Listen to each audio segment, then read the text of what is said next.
Welcome back to your science class. Today we will study about the characteristics of living things or all the living organisms. We will see the characteristics one by one. What is the first characteristic of all living organisms? All organisms need food. Here the question is asked, do all living things need food? Yes, of course, every organism, whether it is the animals or whether it is the plant, they all need the food. Plants make their own food by the process of photosynthesis, whereas animals depend on the plants and other animals for their food. And you have studied in the first chapter that what do the food give us? Food gives us energy for all the organisms to grow, isn't it? So that is why food is needed by all living organisms to live. Then the second question is, do all living things show growth? See, you all must have noticed, children, that 3-4 years back, the clothes that you used to wear 3-4 years back, do those clothes still fit you?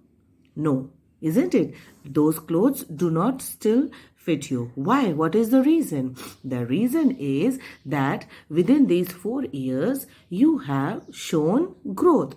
That means you might have become taller or you might have gained weight. So that is why those clothes are not fitting to you, isn't it? So that means that you all have shown some growth. See, when here baby, you can see when a child is born, it's so tiny, so small, isn't it? Then slowly when you eat the food, the child begins to grow bigger and bigger in size, and then slowly the child turns into an adult. Okay, so this is in human beings. In the same way, you have seen puppies. Okay, small puppies of the dog, they become big dogs, isn't it? In the same way, from the egg, what hatches out? A small chick hatches out from the egg, and then it grows into a hen or a cock. Okay, so that means all living organisms shows growth. Okay, this is the second characteristic of all living organism. Then all living organisms respire, isn't it? You all know that everyone has to respire, or you have to breathe in oxygen, and we all give out carbon dioxide. Okay, so the process of breathing, just like we take in oxygen and give out carbon dioxide, in the same way all the animals like the cows, buffaloes, dogs or cats, they all take in oxygen and then they all give out carbon dioxide. Okay, and in the same way the organisms which are the aquatic organisms. Okay, in the previous video you have already studied about the aquatic organisms. How do the aquatic organisms breathe?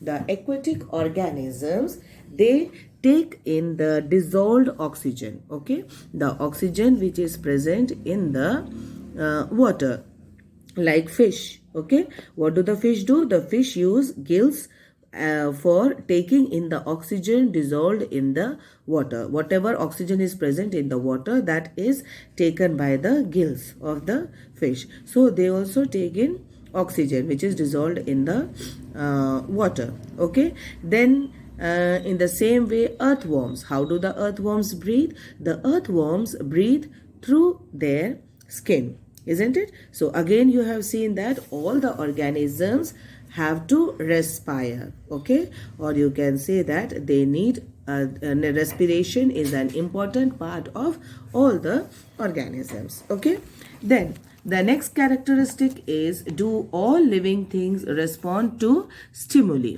Okay, now what is stimuli? Stimuli is the changes in the surrounding that makes us respond to them.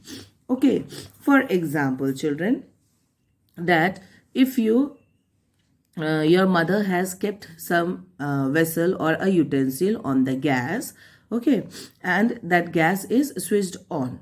Okay, you don't know, you go and you go and touch that utensil by mistake. Okay, when you go and touch that utensil by mistake, what will be your first response? It's hot. You will immediately move your hands. Isn't it? You have touched the utensils and immediately you will move your hand. Isn't it? So that is responding to stimuli. Okay, you know it is very hot, so immediately your hands have moved.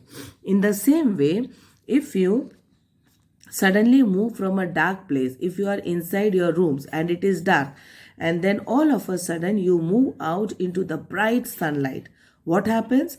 Your eyes shut automatically, isn't it, for one moment, so that your eyes can adjust to the bright surrounding, isn't it? In the same way, if you are plucking a rose flower, okay, in a rose flower there may be a thorn.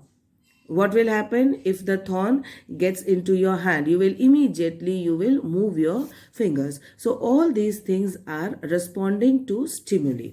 Okay, so what is stimuli? Stimuli means the changes in the surrounding that make us respond to them, whatever changes are there and to which we are responding. Okay, that is called as stimuli.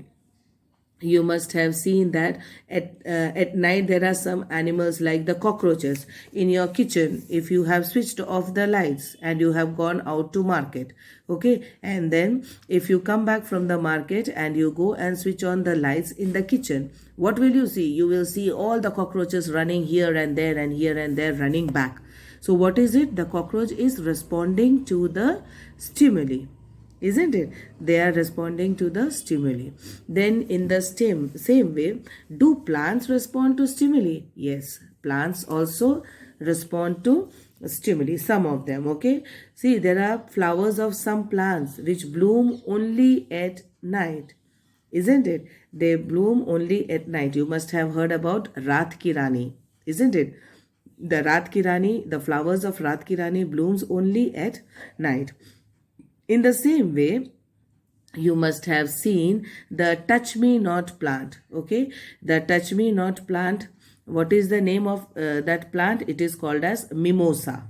Okay, touch me not plant is what happens? Have you noticed, children? The touch me not plant, as soon as you go and touch the leaves of that plant, the leaves of the plants get folded, isn't it? They are immediately, they get, as soon as someone goes and touches the leaves of the mimosa plant or the touch me not plant, it immediately closes. That means it is responding to the stimuli. So all these are the examples of responding to the stimuli. Okay, the rest of the characteristics we will study in the next video.